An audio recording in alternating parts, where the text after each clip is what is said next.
আন্তর্জাতিক বাজারের সঙ্গে মিলিয়ে বাংলাদেশের দাম বাড়ে কিন্তু কমে না কেন, এই সম্পর্কে আলোচনা করব।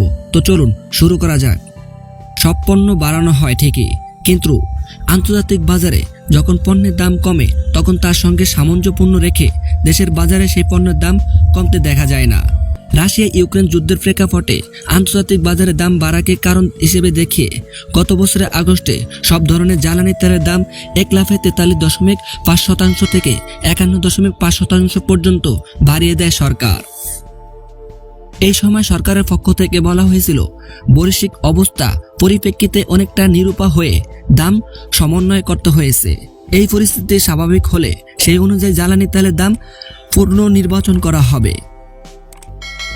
একবারে জ্বালানি তেলের নজিরবিহীন এমন মূল্য বৃদ্ধির কারণে পরিবহন খরচ বেড়েছে, নিত্য প্রয়োজনীয় পণ্যের দাম বেড়েছে। এই কারণে স্বাভাবিকভাবে জীবনযাত্রা ব্যয় বেড়ে সাধারণ মানুষের জীবন আরও কঠিন হয়েছে, নিচে নেমে এসেছে। অনেকদিন ধরেই তেলের দাম $70 থেকে $80 মধ্যে ঘোরাফেরা করলেও সরকারের প্রতিশ্রুতি অনুযায়ী দেশের বাজারে দাম কমানো কোনো উদ্যোগ দেখা যাচ্ছে না। শুধু জ্বালানি তেল নয়, আন্তর্জাতিক বাজারে কোনো পণ্যের মূল্য হ্রাসের সুফল পাচ্ছে না দেশের মানুষ।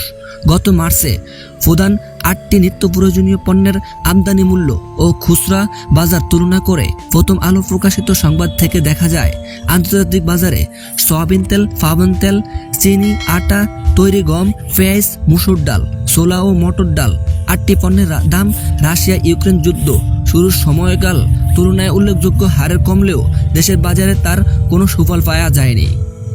পেঁয়াজ কিংবা সয়াবিন তেলের দাম বিশ্ববাজারে কমলেও দেশে উল্টো বেড়েছে। চিনির দাম বিশ্ববাজারে যা বেড়েছে দেশে বেড়েছে তার দ্বিগুণ।